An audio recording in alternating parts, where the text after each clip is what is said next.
el hecho de que vamos a ocupar esta aula, ¿no? Lo que corresponde a la 5A y D3, ¿no? Yo creo que se mantiene, no creo que vaya a haber ninguna disposición, solo que enseguida les voy a explicar alguna cosa, ¿no? La parte práctica yo les mencioné de forma muy concreta varios elementos que nos van a permitir el desarrollo de esa parte práctica. Y la parte teórica es donde realmente también vamos a comenzar a explicar, a mencionar, a definir los conceptos de los parásitos, las características de esos parásitos, los grupos de población que pueden ser afectados, asimismo también qué manifestaciones clínicas se van a presentar. Efectivamente, ustedes en lo que viene a ser el ciclo preclínico, que comprende el básico, que comprende el primero y segundo año, donde mayormente se va tomando en cuenta, por ejemplo, los aspectos de conocimiento general, de morfología, de definiciones, etc., ¿no? Ya en el ciclo preclínico, adelante, tercer año, generalmente, ahí comienzan a realizar, por ejemplo, diferentes tipos de aprendizaje, de maniobras que se van a realizar por los pacientes, la elaboración de las historias clínicas, etc., ¿no? Pero acá nosotros vamos a hablar de morfología y muchas veces voy a mencionar síntomas, voy a mostrar, por ejemplo, imágenes de los pacientes afectados por parásitos, ¿no? Y al mismo tiempo también voy a indicar cabalmente qué es lo que se debe hacer, cómo se llega al diagnóstico, qué procedimientos, muchas veces clínicos y otras veces quirúrgicos, se van a realizar en el caso de los pacientes afectados por parásitos, ¿no? La obra es esta, la asistencia, como siempre menciono, que es importante que debamos estar puntuales, presentes en nuestra aula que vamos a ocupar, ¿no? A partir de las 5:20, ¿no? Ya estamos 5:20, etc. Vamos a tratar de estar puntuales, sobre todo en su momento cuando debamos realizar los exámenes que ahí vamos a tener que dividir en dos grupos necesariamente, ¿no? Porque son 60 o 61, de modo que entren, por ejemplo, 30 y 30, ¿no? Y no lo podemos alargar mucho tiempo, sino iniciar, en algún momento del curso podemos iniciar a las 4:30 del punto, ¿no? Para que un grupo entre hasta las 5 y 10, etc. Y a partir de las 5:10 hasta las 6:10, por ejemplo, entre los grupos. Eso lo vamos a ir estableciendo conforme vayamos avanzando. No voy a hablar ahorita de exámenes porque es la primera semana de examen inicial. Eso vamos a explicar y al mismo tiempo reitero lo que dije también, que hay algún cambio, alguna modalidad que se deba aplicar. No me refiero al tipo de cuestionario, sino en la forma en la cual se deba aplicar en la forma, por ejemplo, de calificación de los algún detalle que nos han explicado ya en diciembre y la próxima semana hablando de nuevo. ¿Ya? Por otro lado, generalmente también les vuelvo a mencionar, ¿no? En la parte teórica tenemos la bibliografía, que es lo que hablamos de libros de la biblioteca Marcos Restrepo, ¿no? Hay dos ediciones cabalmente, ¿no?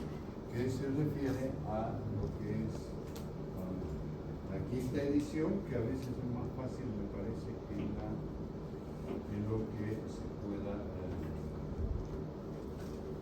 descargar, ¿no? O no hay problema. Si alguien adquiere la quinta o la sexta, no hay ningún problema porque generalmente no hay una diferencia o una total entre uno y otro, ¿no? Se va adaptando y hay algunas cosas que uno actualiza, ¿no? Porque de todos modos uno revisa también alguna otra bibliografía para poder permitir cabalmente el desarrollo de la asignatura, ¿no? Esta es la quinta edición, ¿no? Solo que aquí, por ejemplo, incluía lo que eran animales venenosos y ponzoñosos, ¿no? Nosotros hablamos de artrópodos ponzoñosos, ¿no? Acá, por ejemplo, había un capítulo de, sobre todo, donde se mencionaba lo que eran los accidentes por serpientes. No corresponde desarrollar el tema en parasitología, que eso corresponde mucho más adelante con hablar ya, por ejemplo, en algunos casos, en algunas de las asignaturas que van a hablar de ofidios, etcétera, los accidentes que pueden presentarse y en muchos casos. Nosotros hablaremos probablemente lo que después llamaremos los ectoparásitos, donde mencionaré algún tipo de explicación, sobre todo de los principales vectores de enfermedad, artrópodos vectores de enfermedades. ¿Qué significa? Significa que pueden transmitir enfermedades, como el caso, por ejemplo, de algunos mosquitos como el Aedes aegypti, ¿no? Que generalmente es uno de los principales transmisores del virus del dengue, del zika y del chikungunya, ¿no? Entonces, y el mayaro en la ciudad también. Pero esa parte, la parte, por ejemplo, de insectos, yo menciono la parte de insectos que complementa al final, porque también lo tomamos como ectoparásitos, de acuerdo a la codificación en la parte externa de la. ¿Ya? Entonces, el desarrollo de la clase generalmente es a partir de las 5:20 hasta las 6:15, 6:10. Está señalado hasta las 6:10, pero siempre acabamos los 10 o 12 minutos antes, ¿no? Hay clases más largas, hay clases más cortas, ¿no? Dependiendo del tema en general. Y en la primera parte, por ejemplo, vamos a ir, ¿verdad? Hay este otro libro también que muchas veces lo utilizo dentro de la bibliografía, pero no requiere que el alumno deba adquirir. O sea, es lógico y se supone que el docente debe tener acceso a una mayor bibliografía con el fin, digamos, de enriquecer la enseñanza y poder transmitir lo más importante, ¿no? Entonces, ya la forma como nosotros vamos a llevar, ¿no? Vamos a ver, sobre todo con el grupo del 4A, si es que mantenemos el aula o mantenemos la 1-4, ¿no? Porque después se va mirando las preparaciones, todo el mundo, y se va, y por ejemplo, en este caso va comentando y hablando lo que corresponde a los parásitos. Todos absolutamente vamos a tener la oportunidad de ir haciendo el reconocimiento, la identificación, el poder tomar una imagen y poder, ¿no? Eso es lo más importante. Después se hablará de varios aspectos de la parte de parasitología. Esto lo voy a volver a mencionar, no es que voy a dar la clase, punto, no, simplemente esta primera clase teórica es lo que nos enfoca dentro de lo que vayamos a ver, dentro de lo que vayamos a aprender, dentro de lo que vayamos a conocer, ¿no? Porque depende mucho del conocimiento. Ahora hay mucha más tecnología, etcétera, pero sin embargo hay cosas que vamos a ir a ver justamente el compromiso. Siempre en la primera parte hay toda una introducción de la justificación, ¿no? ¿Qué es lo que realmente se busca? Se busca tomar acciones para poder solucionar los problemas de salud, en este caso, que vayan en beneficio de la población. Porque ¿con quiénes vamos a trabajar más adelante? Vamos a aprender, vamos a trabajar con pacientes, con personas que nos van a expresar justamente su malestar, su dolor, etc. Y entonces tenemos que aprender a captar no solamente esto, para después buscar, tomar una decisión, una solución a los problemas. El paciente viene a la consulta, expresa eso y qué es lo que quiere curarse.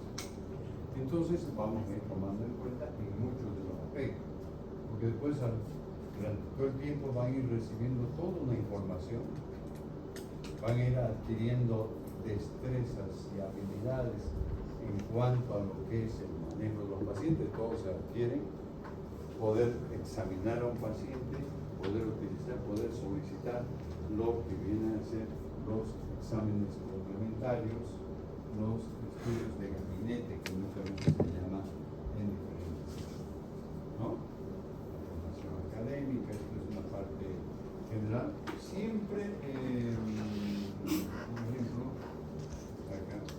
por ejemplo, la primera unidad que en el curso de la primera semana ya voy a dar, probablemente no va a ser esto, sino vamos a adecuar. Muchos de los conceptos van a estar, pero voy a adecuarlo un poco porque ya está en el otro disco duro, porque lógicamente se tiene que ir actualizando cada vez, ¿no? Y describir, por ejemplo, las definiciones. Tenemos que ir desde la primera, desde la base, describir la parasitología, cuál es la relación que tiene, por ejemplo, con otro tipo de disciplinas y por qué se llamó parasitología, por qué se hizo en un caso las clasificaciones y también, por ejemplo, qué significa parasitismo, comensalismo, etc. ¿No? Todo eso lo tenemos que ir escribiendo. ¿Por qué? Porque la unidad 1 cabalmente, ¿no?, es la que da una pauta que posteriormente en las siguientes unidades vamos a ir relacionando. Características comunes, distribución geográfica muy general, objetivos, las interacciones. Y en algún momento, por ejemplo, voy a mencionar los mecanismos por los cuales los parásitos pueden producir infección en el hombre, ¿no? Y eso va a ir más adelante conforme vayamos avanzando en toda la unidad, ¿no? Las clasificaciones, si ustedes ven, por ejemplo, ¿no?, en Botero, ¿no?, en la primera parte, la clasificación es bastante amplia, ¿no? Generalmente acá vamos dirigiendo un poco a lo que mayormente corresponde más a lo que el alumno debe entender, ¿no? Muchas de las clasificaciones son amplias y los que hacen las clasificaciones muchas veces son los que son taxonomistas, han desarrollado clasificaciones de los diferentes agentes microbianos. Lo mismo en el caso de, en la parte de microbiología, la parte primera de bacteriología es bastante amplia, ¿no? Hay grupos de bacterias, grupos de virus, porque conforme, por ejemplo, en el país, inicialmente en los primeros años me refiero a unos 20 años, 25 años, se tenían grupos muy específicos, ¿no? Porque ya el año 1986 hubo una epidemia de dengue, ¿no? Se hablaba de dengue, ¿no? Y inclusive al principio se hacía con nombre de Mayar, y después, conforme los últimos años, hemos tenido ya la presencia de numerosos virus, ¿no? Entonces eso permite que la clasificación vaya totalmente cambiando, ¿no? Entonces esto es lo que nosotros vamos a ir buscando y hablando, ¿no? Algo que también voy a tomar en cuenta,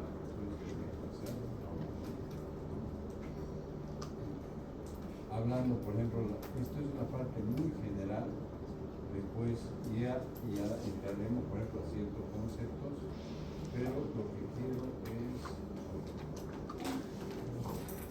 tomar en cuenta algunos aspectos que siempre, o sea, son muchas veces se arma en forma literal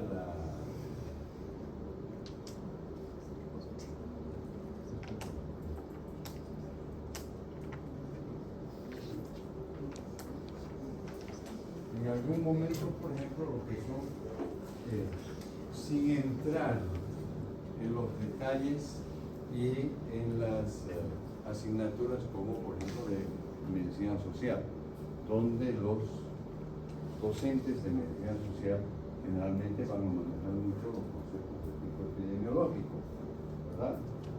Van a manejar varias cosas. Sin embargo, se tiene que ir entrando y vamos a ir viendo, por ejemplo, en algunos casos, ¿no?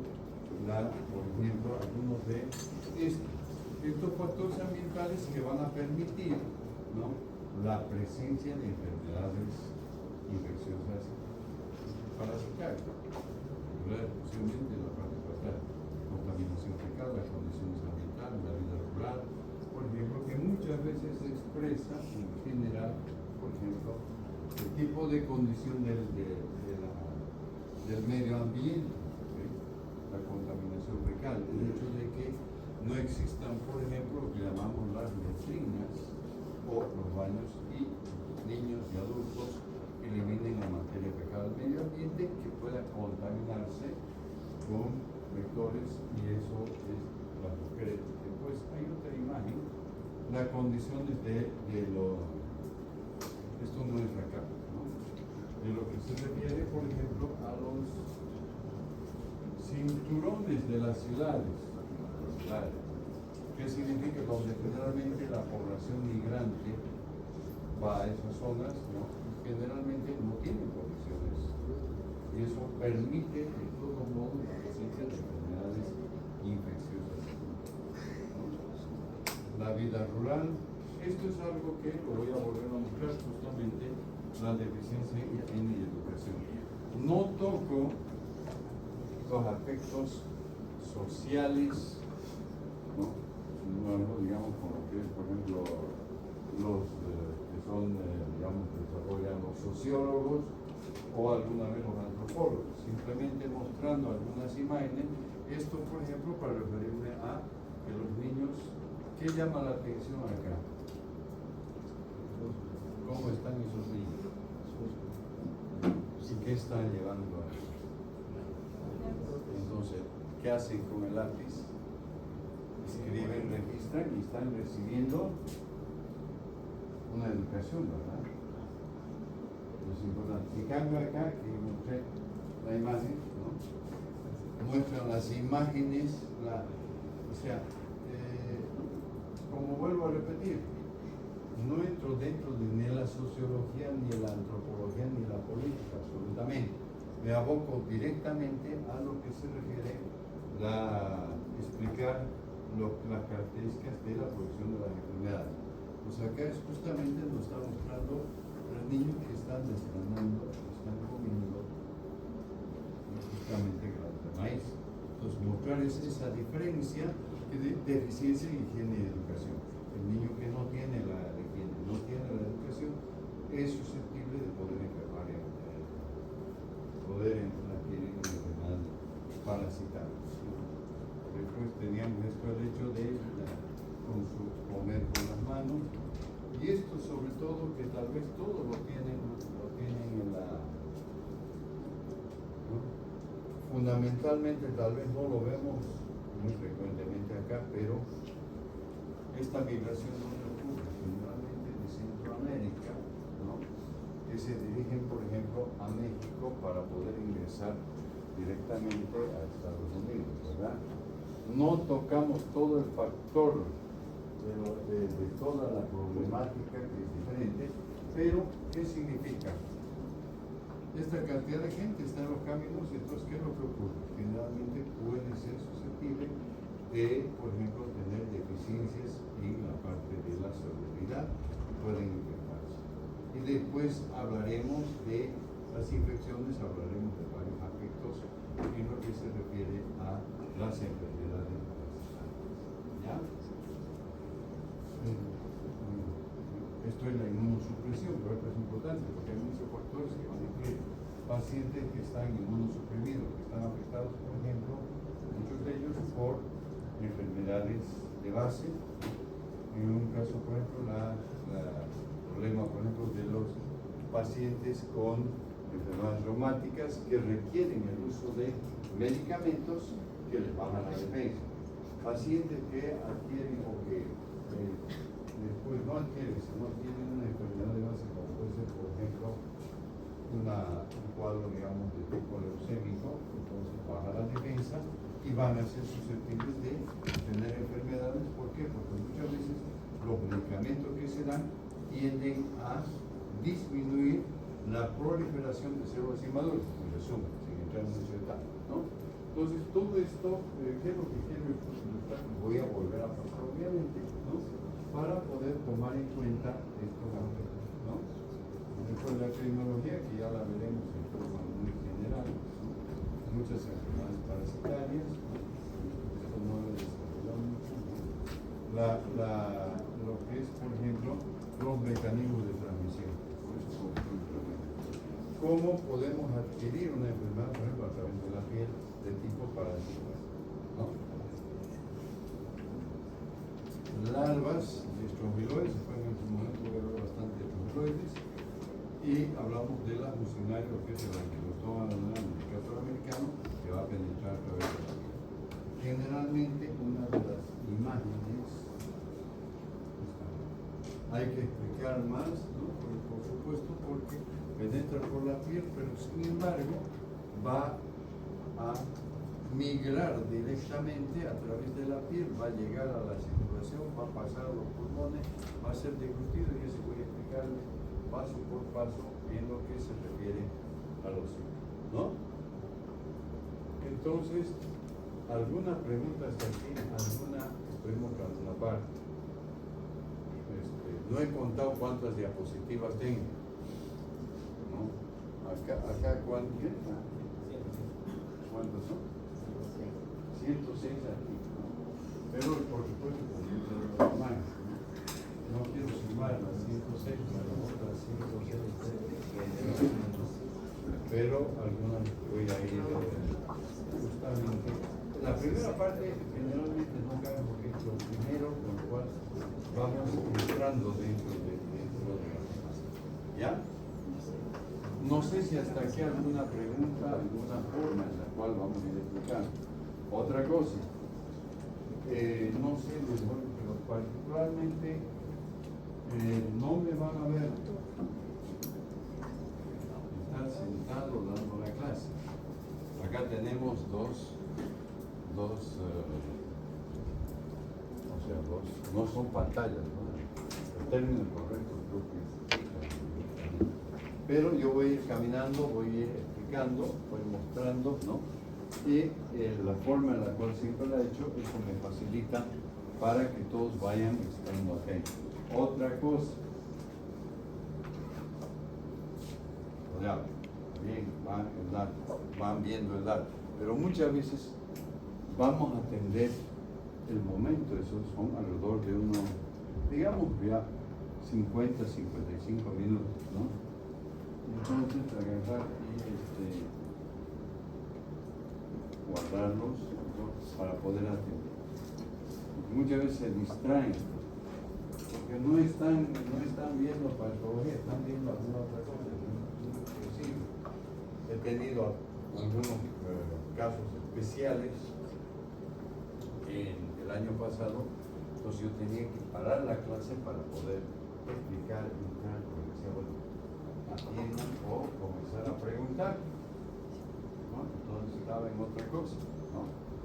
En fin, otra cosa que es importante, muchas veces el alumno requiere salir un momento, entonces levantar la mano, ¿no? Es importante no salirme nomás, ¿no? Como que estuviera, no, toda clase no estaba caminando, no, es importante siempre levantar la mano y salir en el momento que requiere, ¿no? Por diversos circunstancias. Después mantener el silencio, que es importante para la parte, no desde la primera hasta la última clase que demos, ¿no? No hay ningún problema. Algunas veces separar la clase, se comenta algo, muchas veces algunos de ustedes pueden comentar algo que les llamó la atención y se transmite, ¿no? ¿Qué más? Bueno, eso era lo principal. Otra cosa, ya pusieron algo en el grupo, creo quién fue la que estuvo ya incluyendo el grupo de WhatsApp del paralelo 4, ¿no? Algunos que faltan,